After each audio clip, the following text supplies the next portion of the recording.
The ICU hums at 4:47 in the morning. Not silence. Never silence in a place like this. Ventilators breathe in measured rhythm, a chorus of mechanical lungs pushing air into bodies too weak to do it themselves. Monitor alarms layer over one another like distant traffic, each one a heartbeat translated into sound.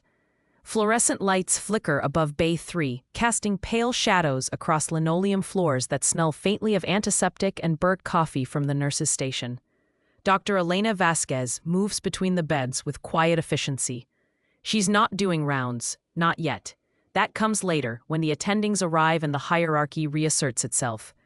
Right now, she's restocking crash carts. Inventory work. The kind of task usually delegated to techs or interns, still paying off med school debt with sleepless nights and manual labor.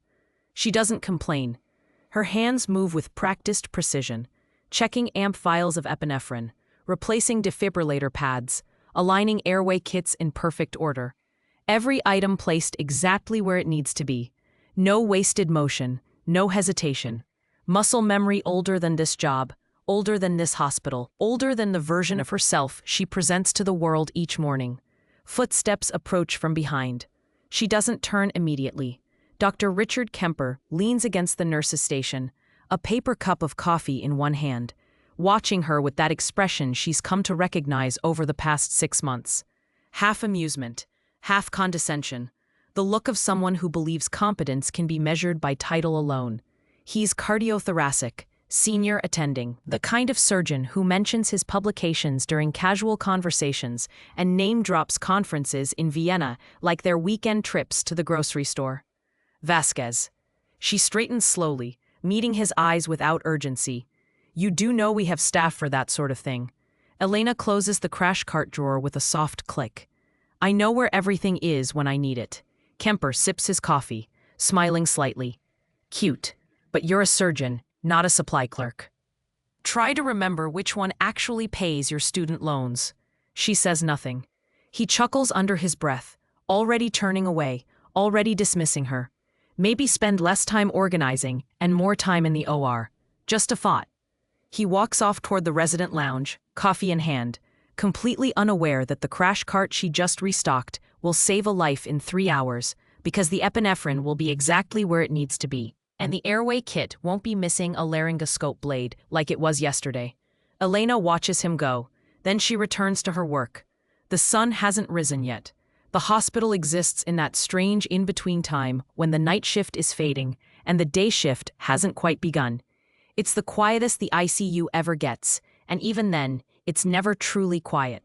She finishes the last cart and moves toward the medication room to restock her personal kit. As she passes Bay 5, she glances at the monitor out of habit. Elderly male, post-op coronary bypass, day 2. Vitals stable, except they're not. Elena stops. Heart rate 118, climbing. Blood pressure 90/60, dropping. Oxygen saturation 94%, falling. He steps into the bay, eyes moving over the patient. His skin is pale, slightly mottled. Jugular veins distended. He's breathing, but the rhythm is off. Cardiac tamponade. Blood accumulating in the pericardial sac, compressing the heart, preventing it from filling properly. Post-op complication. Rare, but lethal if missed. Elena moves to the nurse's station. Who's the attending for Bay 5? The night nurse looks up, bleary-eyed. Dr. Kemper. Why? Page him. Tell him the patient's in tamponade. The nurse blinks. Are you sure? The vitals are compensating. He won't stay stable for long. Page him now. The nurse hesitates, then picks up the phone. Elena doesn't wait. She returns to the bay, pulls up the ultrasound cart, and confirms what she already knows. Fluid around the heart, too much. The chambers are compressed, struggling. 5 minutes later, Kemper arrives, still holding his coffee. What's the emergency? Elena gestures to the monitor. Tamponade. He needs a pericardiocentesis, now. Kemper frowns, stepping closer. He looks at the monitor, then at the patient, then back at Elena. His pressure's 90 systolic, that's low, but not critical. It will be in 10 minutes. You're overreacting. Elena pulls up the ultrasound image on the screen. Look at the effusion. He's got at least 200 milliliters, compressing the right atrium. He's compensating now, but he won't be for long. Kemper stares at the screen. His jaw tightens. He doesn't like being corrected, especially not by her. I'll keep an eye on him. If he decompensates, we'll intervene. Elena's voice stays calm, flat. By then, it'll be a code. I said I'll handle it. He walks out. Elena stands there for a moment, staring at the monitor. A heart rate ticks up to 122. She could push harder. She could escalate. She could go over his head. But she's learned that fighting only makes her more invisible. So she does what she always does. She prepares. She pulls the pericardiocentesis kit from the supply cabinet and places it on the crash cart beside Bay 5. She preps the ultrasound machine. She checks the patient's IV access and makes sure the code button is within reach. When the monitor alarms 8 minutes later, she's ready. Kemper's not in the ICU. Elena calls the code herself. By the time the team arrives, she's already draping the patient, already prepping the needle, already guiding it into the pericardial space under ultrasound. Dark blood fills the syringe. The patient's pressure stabilizes. His heart rate drops back to 90. Kemper arrives 30 seconds later, out of breath. He stares at the syringe in Elena's hand. You get a pericardiocentesis. He was coding. You should have waited for me. Elena strips off her gloves. He didn't have time to wait. Kemper's face reddens, but he doesn't argue. Because the patient is stable. Because the procedure was flawless. Because everyone in the room saw it. He turns and walks out without another word. The charge nurse exhales slowly. Nice catch, Dr. Vasquez. Elena nods once. Then she returns to restocking supplies. Later, in the locker room, she sits alone on the bench, staring at her hands. There's a scar on her right palm, thin and pale, running from her index finger to the base of her thumb. She got it holding a scalpel for 11 hours straight in a place that no longer exists on any map she looks at. She flexes the hand once. Then she reaches under her scrub top and pulls out a small silver chain. Hanging from it is a dog tag, worn smooth at the edges. CPT Elena Vasquez, U.S. Army 03 Forward Surgical Team. She holds it between her fingers for a moment. Then she tucks it back under the fabric, out of sight, stands, locks her locker, and walks back into the controlled chaos of the ICU, where no one knows who she used to be, and no one asks why she's always the first to see what everyone else misses. It's 11 in the morning when the sound cuts through the double-paned glass of the surgeon's lounge. Elena's sitting at the corner table, writing post-op notes on a tablet, halfway through documenting a routine cholecystectomy from earlier that morning. The surgery went smoothly. No complications. The kind of case that doesn't require much thought, just careful execution and clean documentation. Then she hears it. Rotors, low and heavy, chopping through the air with a rhythm that makes her chest tighten before her mind can catch up. The sound grows louder, deeper, vibrating through the walls as the helicopter descends toward the rooftop helipad 3 floors above. Her pen stops mid-word. Her hand hovers over the tablet, frozen. She's not afraid. Fear isn't the right word. It's something else, something older. A reflex buried so deep she thought she'd left it behind. The sound of rotors used to mean one thing: incoming. For a moment, she's not in the lounge anymore. She's standing in dust and heat, the horizon shimmering under a sun that bakes everything it touches. The sky is brown, filled with sand whipped up by rotor wash. A Chinook descends through the haze, massive and loud, shaking the ground as it lands 50 meters from the surgical tent. The rear ramp drops. Stretchers come out, one after another, carried by Marines in blood-streaked uniforms. Faces she recognizes. Faces she doesn't. Faces that won't make it past triage. She's already moving, gloves on, hands steady, her mind sorting through impossible choices before the first patient even reaches her table. This one first. That one waits. That one is already gone. She got good at it. Too good. Elena blinks. The lounge comes back into focus. The tablet is still in her hand. The note is half finished. The helicopter sound fades as the bird settles onto the pad above. She exhales slowly, sets the tablet down, and flexes her right hand. The scar across her palm stretches slightly, a pale line that no one here has ever asked about. Across the room, Dr. Sidney Park, an ER resident, is watching her with a curious expression. "You okay?" Elena nods. "Fine." Sidney doesn't look convinced. "You looked like you were somewhere else. Just tired." "You sure? You kind of zoned out." Elena picks up her tablet and stands. I'm sure.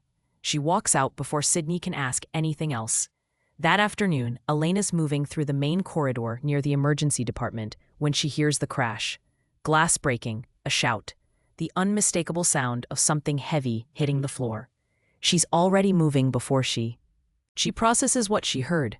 Around the corner, a custodian is on the ground, clutching his chest. His cleaning cart has tipped over, spilling bottles of disinfectant and paper towels across the tile. His face is gray, slick with sweat. His left arm hangs limp at his side. Myocardial infarction, acute. Elena drops to her knees beside him without hesitation. Call a code, she says to a nurse passing by. The nurse freezes. I should get someone, now. Her voice carries weight. Be kind that doesn't invite questions. The nurse runs. Elena's hands move on autopilot. She checks his airway, tilts his head back slightly, places 2 fingers on his carotid. Pulse is there, but it's weak. 60 beats per minute, dropping. Sir, can you hear me? The man's eyes flutter open. He tries to speak, but nothing comes out except a wheeze. Don't talk, just breathe, slow and steady. A medical student appears at the edge of the scene, staring wide-eyed. Holding his tablet like a shield, Elena doesn't look up. You, get me a crash cart. I don't know where. Bay 4, 30 feet behind you, go. He goes. Elena stays low, keeping her fingers on the man's pulse, watching his chest rise and fall. His lips are starting to turn pale. Oxygen saturation is dropping. He's sliding toward arrest.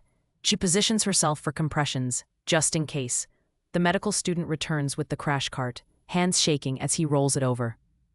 Elena pulls the AED from the cart, tears open the man's shirt, and places the pads on his chest. The machine powers on, analyzing rhythm. Sinus bradycardia with ST elevation, she says aloud, reading the display. He's having an inferior MI. A resident arrives, breathless. What happened? Acute MI. He needs aspirin, nitro, and a cath lab, now. The resident hesitates. Should we wait for cardiology? He doesn't have time to wait. Elena pulls a chewable aspirin from the crash cart. Places it in the man's mouth. Chew this, don't swallow. The man obeys weakly. She grabs a nitro spray, administers it sublingually, checks his pressure on the portable monitor. 90/50, low, but stable enough. By the time the code team arrives 20 seconds later, Elena has an IV in his arm, oxygen on his face, and a full set of vitals documented on the monitor. The attending cardiologist arrives and takes over without a word. The patient is wheeled toward the cath lab within 2 minutes. The medical student stares at Elena like she just performed a miracle. How did you know what to do so fast? Elena strips off her gloves, tosses them into the biohazard bin. Training, but your general surgery, right? Right. Where did you train? Elena doesn't answer. She just walks away. But someone else was watching. Jenna Ruiz, the nurse practitioner who's worked in the ICU for 8 years, stands near the nurse's station. She saw the whole thing. The way Elena moved without hesitation. The way her voice carried command. The way she made decisions in seconds that most people need minutes to process. Jenna's seen that before. Her younger brother was Army. Served 2 tours in Iraq. She knows what combat medics look like. She knows how they move, how they talk, how they don't panic when everyone else does. Elena. Anna has that look. Jenna files it away, says nothing, and returns to her charting.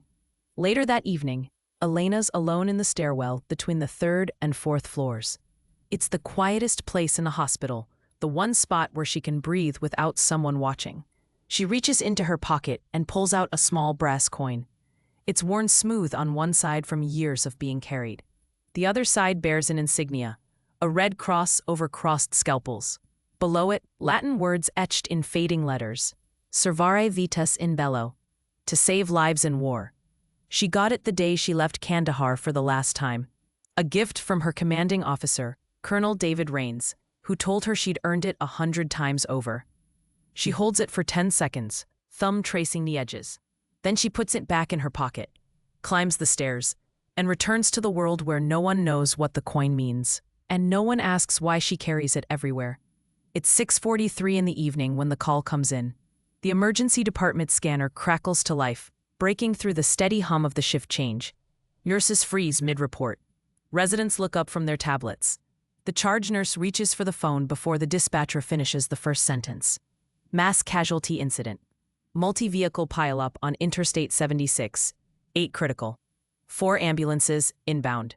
Estimated arrival, 6 minutes. The entire department shifts into high gear. Dr. Kemper's already in Trauma Bay 1, snapping on gloves, his voice cutting through the sudden chaos. Residents scramble to prep additional bays. Nurses pull crash carts into position. The smell of iodine and adrenaline fills the air.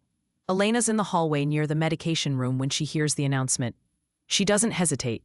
She walks straight toward the trauma bay, her stride calm and purposeful. Kemper glances up as she enters. His eyes narrow slightly. "You're not trauma certified." "I'm here." He pauses, weighing his options. They're short-staffed. The trauma attending is stuck in surgery. He needs bodies. "Fine, triage only. Don't touch anything unless I tell you to." Elena nods once.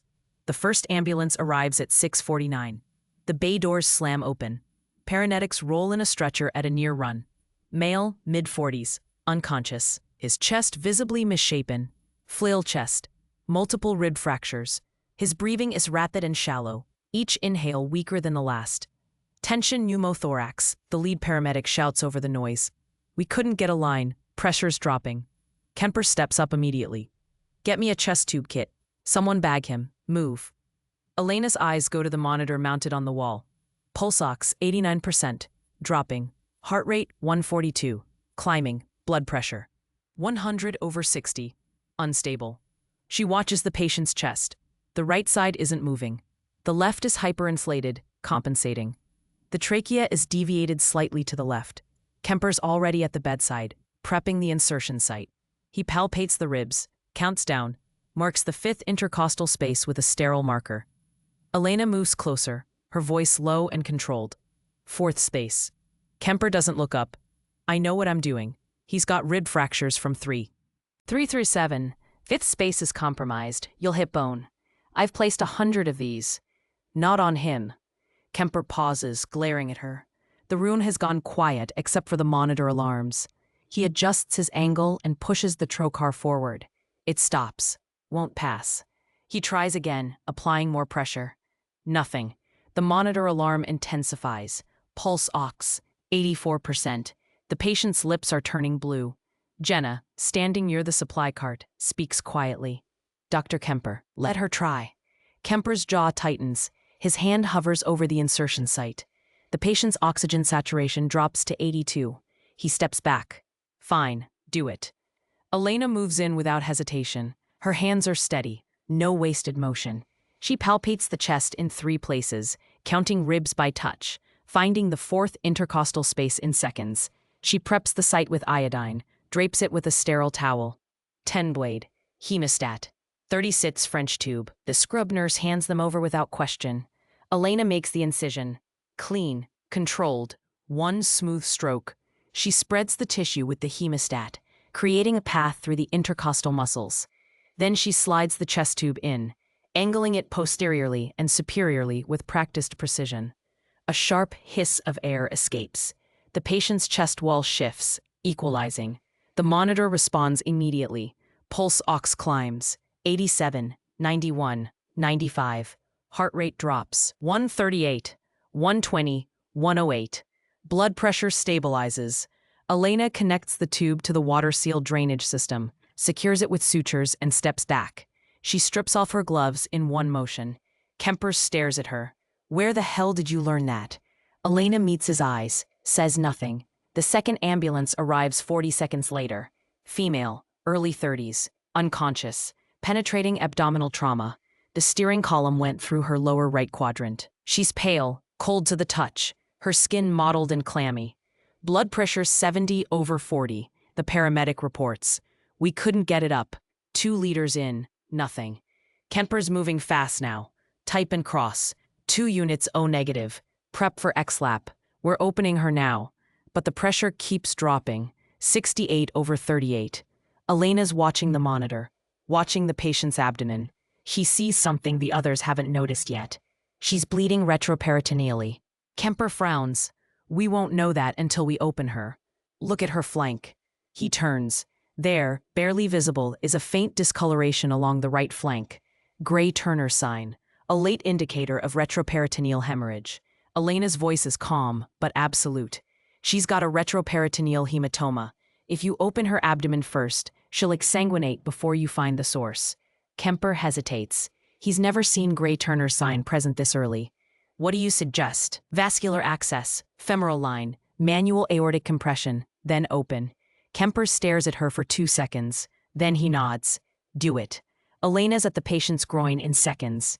Femoral line kit, 18 gauge, ultrasound. The tools appear on the tray beside her. Her hands move like water. She finds the femoral vein on ultrasound, threads the catheter with one hand, flushes. Lushes the line. 10 seconds start to finish. Hang pressors, push fluids wide open. She moves to the patient's upper abdomen, places both hands over the epigastric region, and presses down hard. Kemper stares. You're doing manual aortic compression? Yes. That's not protocol. It's what you do when there's no time for protocol. Her voice is flat, unshakable. Kemper doesn't argue. He makes the midline incision, opening the abdomen in one clean stroke. Blood wells up. But slower now, controlled. He works quickly, packing the abdomen, retracting the small bowel, following the blood to its source. There, deep in the retroperitoneum, a branch of the superior mesenteric artery is torn. He clamps it, ties it off, checks for other bleeders. The pressure starts to climb. 70/40, 80/50. Elena releases compression slowly, watching the monitor. The pressure holds. She steps back, strips her gloves. The room is silent, except for the rhythmic beeping of the monitor. Kemper looks at her, really looks at her this time. Who are you? Elena turns toward the door, her voice quiet. Someone who's done this before. She walks out. Behind her, Jenna watches her go, a strange expression on her face. The kind of look you give someone when you realize they've been hiding in plain sight the entire time. It happens 3 hours later. Elena's in the staff break room on the 2nd floor. Standing at the sink, drinking water from a paper cup. Her hands are finally still. The adrenaline has faded, leaving behind the familiar hollow ache of exhaustion. She's alone, and that's intentional. She needs the quiet. The door opens behind her. She doesn't turn immediately. Footsteps, slow, hesitant. Then a voice, rough and uncertain. Captain Vasquez? Elena freezes. The cup crumples slightly in her hand. Water spills over the edge, dripping onto the floor. She doesn't move. Doesn't breathe. She keeps her eyes on the sink. You have the wrong person. No. The voice cracks. No, I don't. She hears him take a step closer. Her grip tightens on the cup. You saved my life. Helmand Province, 2019. I was with the 10th Mountain Division. We hit an IED outside Marja. Lost half my squad in the blast. Elena's breathing is controlled. Too controlled. I don't know what you're talking about. You pulled me out of the Humvee. You did the surgery right there, on the ground. No tent, no table. Just dirt and blood. Her jaw locks. The man's voice drops, shaking now. You took my kidney.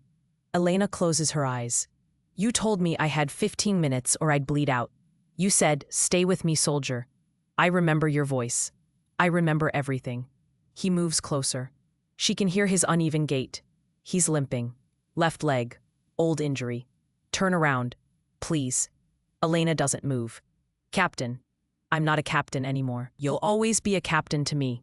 Silence stretches between them, heavy and suffocating. Finally, Elena turns. The man standing in front of her is in his late 40s. Graying beard, worn face, visitor badge clipped to his jacket. His eyes are wet. He pulls up his shirt without asking, revealing a long, jagged scar running down his left flank. It's crude, the kind of scar you get when someone operates. Tests without proper tools, without time, without choice. You gave me this. Elena stares at the scar. Her hand moves unconsciously to her own abdomen, resting over the same spot. She has a scar there, too. Mirror image. The man's voice softens. Sergeant Marcus Holloway. You remember. The name lands like a punch. Elena's hand tightens on the edge of the counter. Her knuckles go white. Stop. You saved me. Stop. You saved all of us that day. Her voice cuts like steel. I said stop. But Marcus doesn't stop. Tears are streaming down his face now. You coded on the medevac, Twice. They brought you back both times. And the first thing you asked when you woke up was if I made it. The first thing. Elena's jaw trembles.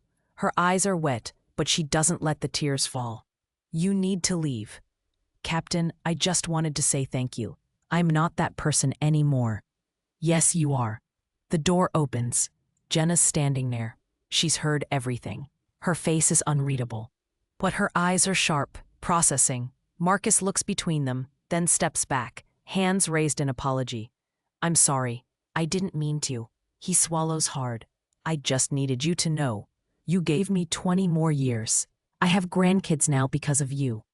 He turns and walks out, limping slightly, leaving the door open behind him. The room falls silent. Jenna steps inside, letting the door swing shut. She doesn't speak immediately. She just looks at Elena, waiting. Elena turns back to the sink, gripping the counter with both hands. Her shoulders are tight. Her breathing is shallow. Jenna's voice is quiet, careful. Is it true? Elena doesn't answer. Elena, is it true? It doesn't matter. It does. Elena finally looks at her. Her eyes are hard, hollow. I'm not that person anymore. Bullshit. Jenna's voice is calm, but firm.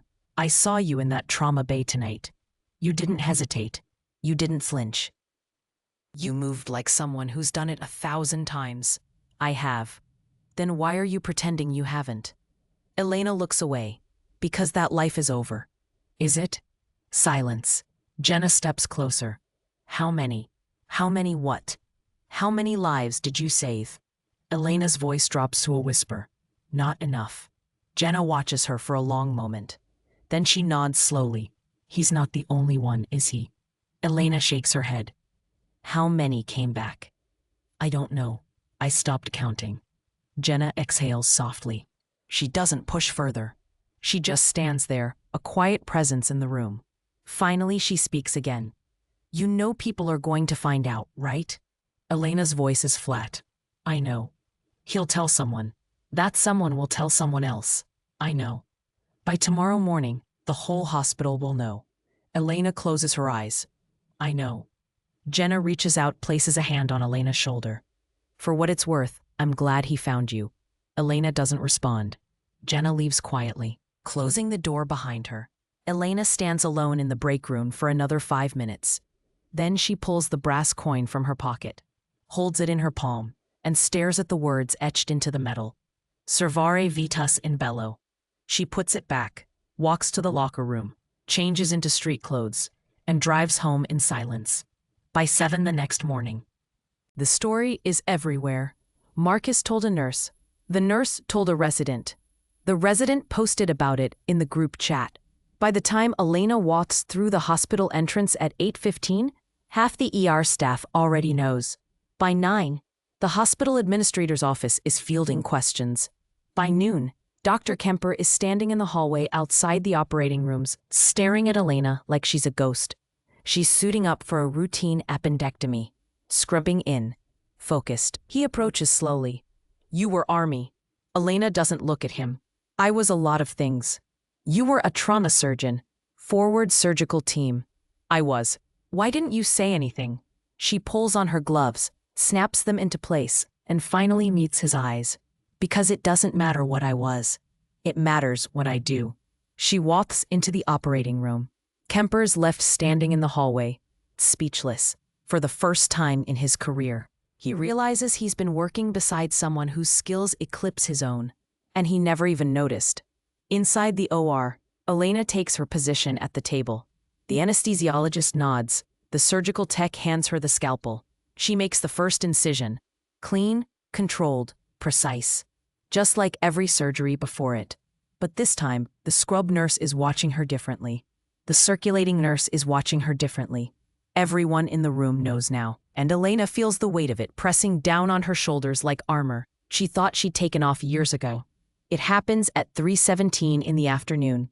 The hospital-wide alert system activates with a sharp tone that cuts through every conversation, every procedure, every moment of routine. The overhead speakers crackle to life. Active shooter. Shopping mall. 12 miles northeast. Multiple gunshot wounds. At least 15 victims. All available trauma personnel report to the emergency department immediately. The hospital shifts into disaster protocol. Every non-critical surgery is postponed. Every available bed is cleared. The blood bank calls in off-duty staff. Surgical teams assemble in the trauma bays. The air fills with controlled urgency. Dr. Kemper's already in position, coordinating response. His voice is clipped, professional. But there's an edge beneath it.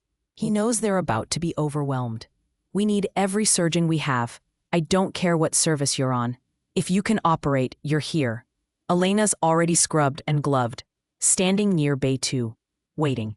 The first wave hits at 3:34. Ambulances arrive in rapid succession. Stretchers roll through the bay doors one after another. Gunshot wounds to the chest, abdomen, extremities, head. Blood everywhere. The sound of monitors alarming, people shouting, families screaming in the waiting area. The smell of copper and fear saturates the air. Kemper's moving between bays, directing traffic. But he's overwhelmed. Everyone is. I need more hands. Where's anesthesia? Tied up in OR 3. Then get someone else. Elena steps forward. I'll take Bay 2. Kemper barely glances at her. Fine. Go. She goes, Bay 2. Male, late 20s, gunshot wound to the right chest. Sucking chest wound. Blood bubbling from the entry site with every breath. His face is pale, lips already dusky. Elena's hands move before the stretcher stops rolling. Occlusive dressing, now. The nurse hands it over. Elena seals the wound. The bubbling stops. She checks the monitor. Pulse ox dropping. Heart rate spiking. Jugular veins distended. He's got a hemothorax. I need a chest tube kit. 36 French. A young resident beside her hesitates. Shouldn't we wait for imaging? Elena's voice is flat. He'll be dead before the X-ray comes back. Tube. Now. The resident moves. Elena makes the incision without hesitation. Inserts the tube. Dark venous blood pours into the collection chamber. 500 milliliters in seconds. He's actively bleeding into the chest. Get him to OR 1. Dr. Kemper's in OR 1. Then OR 2. It's occupied. Elena's voice hardens. Then this man has minutes. The charge nurse stares, uncertain. Do it. The nurse runs. Elena stays with the patient, one hand on his chest, monitoring his breathing. Her eyes on the monitor. The resident watches her with something between awe and confusion. Where did you learn to move like that? Elena doesn't look up. Somewhere loud. At 4:02, a new sound cuts through the chaos. Low, heavy, unmistakable. Rotors. But not the familiar whir of the life flight helicopter. This is deeper, bigger. Elena's in the hallway when she hears it. She stops, looks up toward the windows. Through the glass, she sees it descending. A Chinook. Massive. Olive drab, with military markings on the fuselage. It's landing in the hospital's south parking lot. Rotors throwing up dust and debris. The entire emergency department freezes. Kemper steps into the hallway, staring. What the hell is that? Elena knows exactly what it is. The helicopter touches down. The rear ramp drops. A figure steps out. Tall, gray hair cropped short, uniform crisp despite the dust. Silver eagles on his collar. Colonel David Rains, U.S. Army Medical Corps. He walks through the emergency entrance like he owns the building. 2 military police officers flank him, hands resting near their sidearms. He stops at the nurse's station. I'm looking for Captain Elena Vasquez. The entire room goes silent. Every eye turns to Elena. She's standing near Bay 4, still in bloody scrubs, gloves on, face unreadable. Rains sees her. His expression shifts. Relief, respect. Captain. Elena's voice is quiet. I'm not a captain anymore, sir. You'll always be a captain to me. He walks toward her, stops 3 feet away. We need you. I'm working. I know. That's why I'm here. Kemper steps forward, his voice rising. Excuse me, who the hell are you? Rains doesn't look at him. Colonel David Rains, U.S. Army Medical Corps. I'm here to requisition Dr. Vasquez. Requisition? Kemper's face reddens. She's a civilian. She works here. She's also in the individual ready reserve. Inactive, but still on the books. And right now, I need her. She's needed here. Rains finally turns to him. His voice is calm, cold. Doctor, I have 18 casualties inbound from a field hospital in Syria. They're landing at the Air Force Base in 40 minutes. Half of them won't make it without a trauma surgeon who knows how to operate in a war zone. He gestures to Elena. She's the best I've ever seen. Kemper stares. She's a general surgeon. No. Raids' voice is steel. She's a combat surgeon. There's a difference. He turns back to Elena. I'm not ordering you, Captain. I'm asking. Elena looks at him, then at the emergency department. The chaos, the blood, the lives hanging by threads. She strips off her gloves. I'll go. Rains nods once. Then he raises his voice so the entire department can hear. For those who don't know, Captain Elena Vasquez served 2 tours in Afghanistan with the forward surgical team. She performed over 400 trauma surgeries under fire. She has the second highest survival rate in the history of Army combat medicine. He pauses, letting the words settle. She saved more lives in 4 years than most surgeons save in a career. The room is completely silent. Kemper's face has gone pale. Jenna stands near the supply cart, her arms crossed, a small smile on her face. Rains looks at Elena. Let's go, Captain. Elena nods. She walks toward the exit. Every person she passes steps aside. Not out of fear, out of respect. As she reaches the door, she glances back once. Kemper is still standing there, frozen. Jenna gives her a small nod. Elena turns and walks out into the rotor wash. The Chinook's engines roar to life. She climbs the ramp, straps into the jump seat. Rain sits across from her. The helicopter lifts off. Below, the hospital grows smaller. And for the first time in years, Elena feels like she's going home, even if it's just for a little while. The Chinook lifts off at 4:11 in the afternoon. Elena sits in the jump seat, strapped in, staring out the open ramp as the hospital shrinks below. The city sprawls beneath them, highways threading through neighborhoods like veins. The rotor noise is deafening, vibrating through her chest, drowning out thought. Colonel Rains sits across from her, arms crossed, watching her in silence. He doesn't speak for the first 2 minutes, just watches. Then, over the headset, "You disappeared." Elena doesn't look at him. "I left. You were the best we had. I was tired. You were traumatized." She finally meets his eyes. "Aren't we all?" Rains leans forward slightly. "Why didn't you stay in touch?" "Because I needed to be someone else." "And?" "I was, for a while, until tonight." Elena looks away, out toward the horizon. "Until tonight." Rains pulls a tablet from his tactical bag, opens a file. His face is unreadable. "Do you remember Operation Cyclone?" Elena's jaw tightens. "Yes." "Do you want to talk about it?" "No." He hands her the tablet anyway. On a screen, a mission report. Dated July 14th, 2019. Black text on a white background. Casualty counts, timestamps. Her name at the top. Operation Cyclone. Helmand Province. Mass casualty event. 24 killed in action. 16 wounded in action. Primary surgeon. Captain Elena Vasquez. Elena stares at the screen. "You operated for 19 hours straight," Rains says quietly. "No breaks, no relief. You saved 16 men. You lost 8 on the table." "I remember." "Do you remember what you said afterward?" Elena's voice is barely a whisper. "I said I was done." "You said you couldn't save them all." "You said, Aid, you were a failure." "I was." "You weren't." Rain's voice is firm, absolute. "You saved twice as many as anyone else could have. You gave those boys a chance. That's all any of us can do." Elena closes her eyes. She sees their faces. Every single one. The ones she saved. The ones she didn't. The ones who called for their mothers. The ones who went silent. "Sergeant Holloway," she says softly. "He was bleeding into his retroperitoneum. Ruptured kidney. No imaging. No backup. No time." Rains nods. "I read the report. I had to take it out, right there on the ground. No anesthesia except a field block. I used a Leatherman and a suture kit." Rains stares. "You did a field nephrectomy with a multi-tool?" "I didn't have a scalpel." "Jesus, Elena." She opens her eyes, looks at him. "I practiced the incision on myself first." Rains goes completely still. "What?" Elena lifts her shirt slightly, revealing a long pale scar running down her left flank. It mirrors the scar Marcus showed her in the break room. "I made the same incision on myself, mapped the anatomy, felt where the kidney sat, so I wouldn't accidentally sever his renal artery when I went in blind." Rain's face has gone white. "You cut into yourself to practice?" "I had 15 minutes. I needed to be sure." You could have bled out.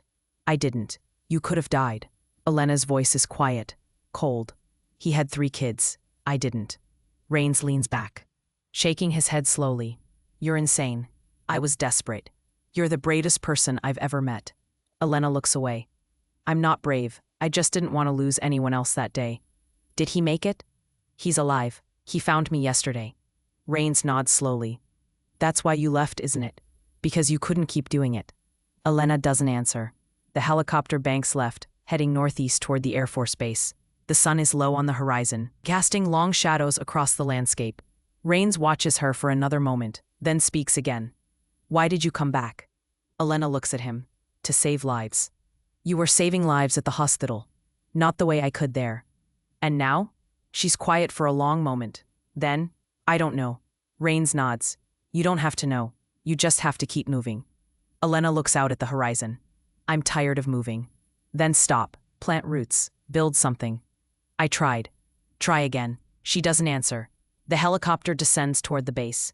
She can see the tents, the vehicles, the organized chaos of a field hospital preparing for mass casualties.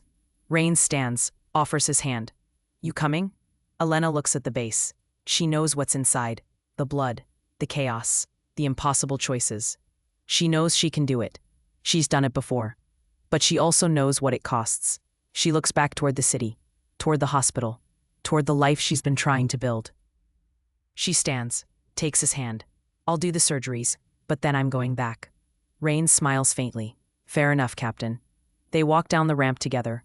The field hospital is exactly as she remembers. Canvas tents, portable lights, the smell of disinfectant and dust, soldiers moving equipment, medics prepping stations. Elena steps inside the surgical tent. It's like stepping. Getting back in time. She operates for 18 hours straight. 16 casualties, gunshot wounds, shrapnel injuries, burns, amputations. 12 survive, 4 don't. When it's over, she stands outside the tent in the early morning light, staring at her hands. They're covered in dried blood. She's exhausted, hollowed out, but steady. Rains finds her there, hands her a bottle of water. You haven't lost a step. Elena drinks, says nothing. You could stay, you know. We'd take you back in a heartbeat. She shakes her head. No. Why not? Because this isn't my war anymore. Rains nods slowly. Then what is? Elena looks toward the horizon. The sun is rising. The one where I get to go home at night. She leaves the base at 11 the next morning. Rains arranges transport back to the city. She doesn't go straight to the hospital. She goes home, sleeps for 12 hours, wakes in darkness.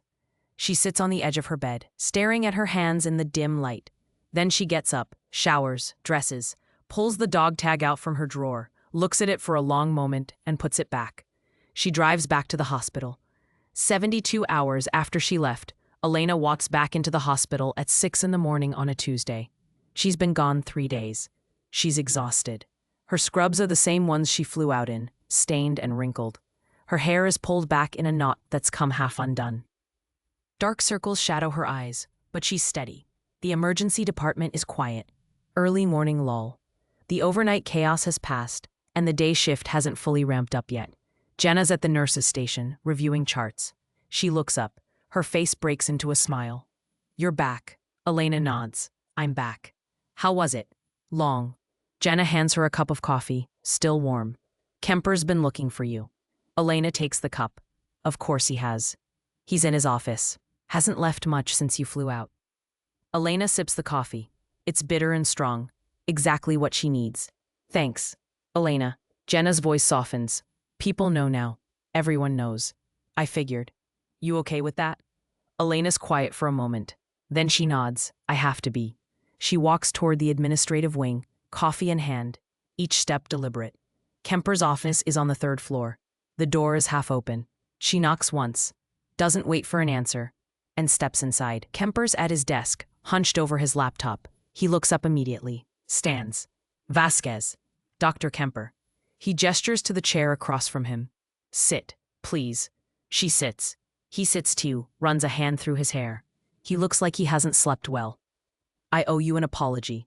Elena says nothing. I underestimated you, disrespected you, and I was wrong. Yes, you were. He flinches but doesn't argue. I read about what you did in Afghanistan. I watched videos. I read articles. And he pauses, swallows. I can't even imagine it. Good, you shouldn't have to. Why didn't you tell us? Elena's voice is calm, measured. Because I didn't want to be treated like a war hero. I wanted to be treated like a surgeon. You're both. No, I'm a surgeon who used to be in a war. There's a difference. Kemper nods slowly. He stands, extends his hand across the desk. I'd like to start. It's over, if you'll let me. Elena looks at his hand, considers it, then takes it. One condition, name it. You stop assigning me inventory duty. He laughs. It's genuine. Deal. 2 weeks later, the hospital administration announces a new initiative, Trauma Readiness Program, led by Dr. Elena Vasquez.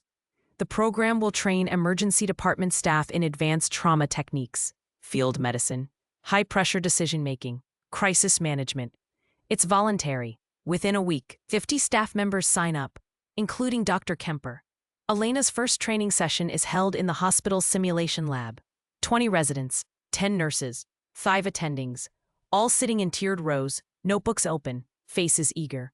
She stands at the front of the room in clean scrubs, arms crossed, expression calm.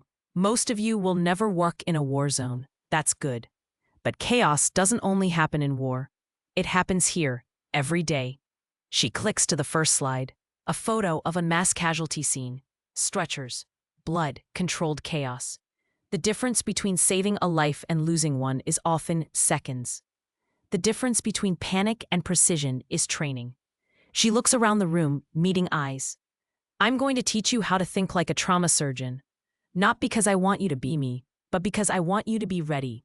The room is silent, attentive. She clicks to the next slide, an airway algorithm. Let's begin. The sessions run twice a week. Each one focuses on a different skill set. Airway management, hemorrhage control, damage control surgery, triage under pressure. Elena doesn't lecture. She demonstrates. She runs simulations. She puts people under stress and watches how they respond.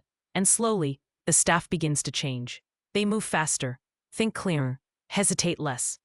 After one particularly intense session on penetrating trauma, Jenna pulls Elena aside in the hallway. That was incredible. Elena shrugs. It's just training. No, it's more than that. Jenna's voice is serious. You're giving people tools they didn't know they needed. I'm giving them what I wish I'd had. Jenna nods, then quieter. Can I ask you something? Sure. Do you regret it, leaving the army? Elena's quiet for a long moment. She looks out the window at the city beyond. No, I needed to leave, but I don't regret what I did there. Good. Jenna smiles. Because the people here are lucky to have you. Elena looks at her. Thanks. They walk back toward the emergency department together. 3 months later, the hospital's trauma survival rates have increased by 14%. Kemper co-authors a paper with Elena on field-adapted techniques for civilian emergency medicine. It's published in the Journal of Trauma and Acute Care Surgery. Elena's name is listed first. One evening, after a long shift, Elena's in the locker room alone. She's changing out of her scrubs, moving slowly, her body heavy with exhaustion. She catches her reflection in the mirror on the inside of her locker door. There are 2 photos taped there now. 1. Her in uniform, standing beside a Chinook in Afghanistan. Dust in the air, blood on her hands, her face young and hard. 2. Her in scrubs, standing in the emergency department with Jenna and the trauma team. Smiling, tired but present, she looks at both. She's not one or the other. She's both. And for the first time in years, that feels okay. She closes the locker, grabs her jacket, and walks out into the hospital corridor. The emergency department is busy. Monitors beeping. Organized chaos. Elena stops at the nurse's station. Jenna hands her a tablet. New admit. Bay 3, possible aortic dissection. Elena takes the tablet. Her mind shifts into gear. I'll take a look. She walks toward Bay 3. Behind her, Jenna watches with a quiet smile. Because Elena Vasquez isn't running anymore. She's exactly where she's supposed to be. Doing exactly what she was always meant to do. Saving lives, one patient at a time. 6 months later, the hospital's main auditorium is packed. 300 attendees. surgeons, residents, nurses, administrators, medical students. The annual Regional Medical Conference. Standing room only in the back rows. On stage, wearing a blazer over dark scrubs, stands Dr. Elena Vasquez. Her hair is down. Her posture is calm. Behind her, a projection screen displays the title of her presentation in bold letters. Trauma Medicine in Civilian Settings. Lessons from the Field. She clicks to the first slide. Good morning. My name is Elena Vasquez. I'm a trauma surgeon. And 6 months ago, most of you didn't know I existed. A few quiet laughs ripple through the audience. Today I'm here to talk about what I learned in the worst places I've ever been, and how those lessons can save lives in the best places we have. She clicks through slides. Photos of field hospitals, surgical tents, improvised operating tables, medical kits assembled from whatever was available. In a war zone, you don't have time. You don't have resources. You don't have backup. She pauses, letting the words settle. What you have is your training, your instincts, and the person standing next to you. She clicks to a photo of her surgical team in Afghanistan. Faces covered in dust and exhaustion. Arms around each other. Survivors. These people saved my life more times than I can count. Not because they were heroes. Because they refused to give up. Her voice softens slightly. That's what I want to teach you. Not how to be me, but how to be the person who doesn't give up when it matters most. The room is silent, attentive. She continues for 40 minutes. Techniques. Protocols. Stories of impossible saves and devastating losses. The balance between following procedure and trusting your gut. When she finishes, the applause is immediate. Sustained. Elena steps off the stage, and a line forms instantly. Residents wanting advice. Attendings asking questions. Nurses thanking her. A young resident approaches, nervous, clutching a notebook. Dr. Vasquez, Elena turns. Yes, I just wanted to say thank you for everything you've taught us. Elena smiles. You're welcome. The resident hesitates. Can I ask, do you miss it, the army? Elena thinks for a moment. I miss the people. I miss the purpose, but I don't miss the war. Do you think you'll ever go back? Elena looks toward the doors leading back to the emergency department. The sounds of controlled chaos filter through even. Here. I already am back, just in a different way. The resident nods, satisfied, and walks away. Jenna appears at Elena's side, 2 cups of coffee in hand. She offers one. You killed it up there. Elena takes the cup. Thanks. Kemper's telling everyone you're the best hire the hospital's ever made. Elena raises an eyebrow. He said that? Verbatim, 3 times. They walk together toward the exit. You hear about the board meeting next week? Jenna asks. No. They're voting on expanding your program. Full funding, dedicated simulation lab, 2 additional staff positions. Elena stops walking. Seriously? Jenna grins. Seriously. You're building something here, Elena. Elena looks down at her coffee. Processes the information. That's good. That's better than good. That's a legacy. 1 year later, the Trauma Readiness Program has trained over 200 staff members. Hospital survival rates for critical trauma cases have increased by 18%. The program has been featured in medical journals. Other hospitals are reaching out, asking for consultation. Elena's office is small but functional. Desk covered in training schedules and research papers.